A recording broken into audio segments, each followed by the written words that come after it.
چې جمعیت العلماء اسلام دا هغه پارټي ده چې لا وجود په دې ملک کې د سیاست نه او د انګریز خلاف اوله بسم الله جمعیت العلماء اسلام ویلې وه. بیا اوس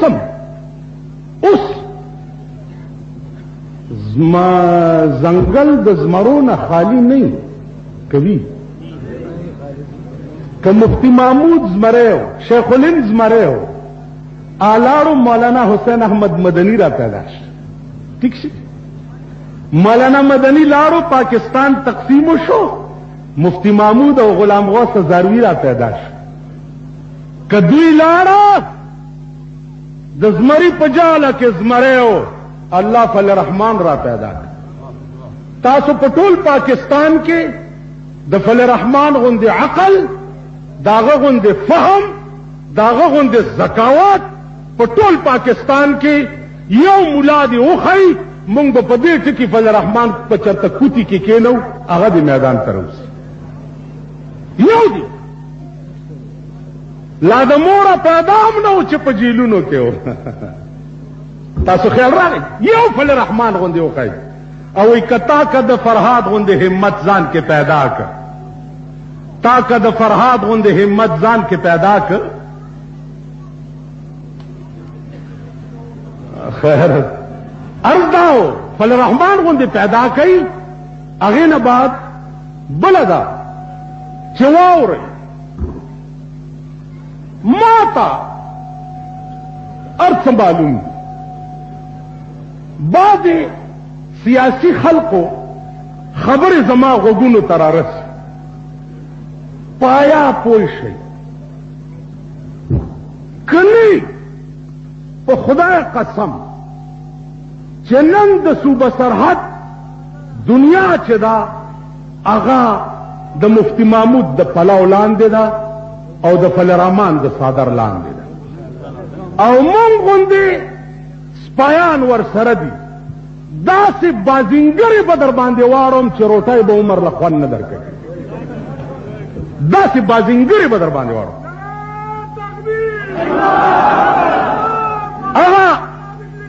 هغه کایې به دې پلټاو کړم. لکه دې خوا وګورئ دلته اخترو شو او د پېښور خلکو، خاص طور پېښوریان واورئ.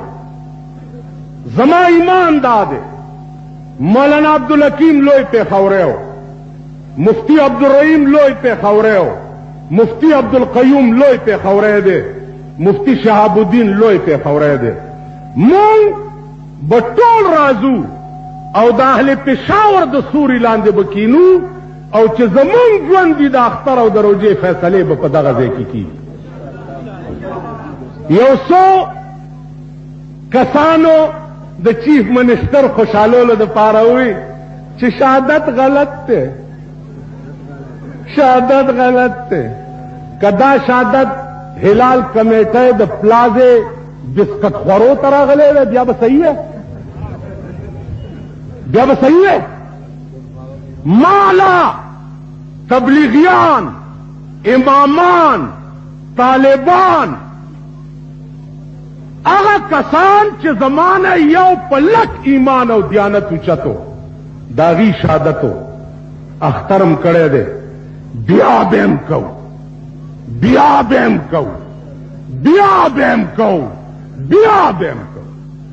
قوم ویښ دی، روټي خلاص هم پیژني او غیرتیان هم پیژني، تالی سټ هم پیژني او غیرتیان هم پیژني. اخبار کې بیان راغی یو ستن میں چې ورته وواله تر ننه درد نه قلاري، تر ننه.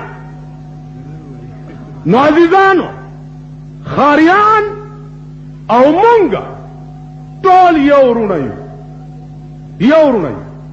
څوک چې لا اله الا الله محمد رسول الله وایي دا ټول د رسول الله صلی الله علیه وسلم روحاني اولاد دی. ټول خاری او پختون کې ایس فرق نشته که څوک وایي غل بخوري. تاسو خیال راغی خاریان زمونږ دي او مونږ د دوی. دا شیطانت بم چا کړی چې بجلیګر مولا خاری او پختون کې فرق کوي. خاری او پختون خود څه کوي؟ والله چې د مشرق او د مغرب مسلمان کې ظفر کو نه کړ. د مشرق او د مغرب خو دومره اپیل مې دی درته اهل پېښور ته اپیل مې دی چې د سود د زکات خوړونکو او مونږ کې لږ فرق کوئ. لږ فرق د حکومت تالیفټو او مونږ کې لږ فرق کوئ. مفتی عبدالقیوم با نهره ورځ تیروله او شمله به نه ټیټېده. انشاءالله په هغه سنت به مونږ هم روان یو. په هغه سنت به تاسو هم راسره ځئ. زمونږ دا ایمان دی چې د صوبه سرحد خلق به د علماو په فیصله او د هغه علماو چې چا تر نن هم د مفتی محمود لمن نیولې ده او تر نن هم د فضل الرحمن لمن نیولې ده د هغوی او د هغې خلقو فیصله کې به لږ فرق کوي. Subscribe to our channel by clicking the subscribe button. Click the bell button and enjoy the latest uploads from our channel.